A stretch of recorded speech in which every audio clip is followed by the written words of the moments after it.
Tutukan sa house at your service. Isang consultancy agency nagpapabayad umano ng membership fee at nag-aalok ng loan service. Yes, Attorney Mig, kailangan mag-complain muna si ma'am sa DTI, i-log up ninyo yung mga facts doon, yung mga resibo niya, yung mga binayaran niya, para maipatawag itong company or yung representative. Ang buong detalye ng reklamo at ang pag-aksyon ng programa, abangan!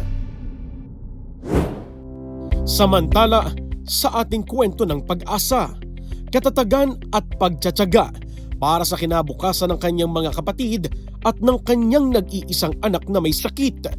Mahirap po talaga. Kung ang sarili ko lang iisipin ko, pwede na ako sumuko.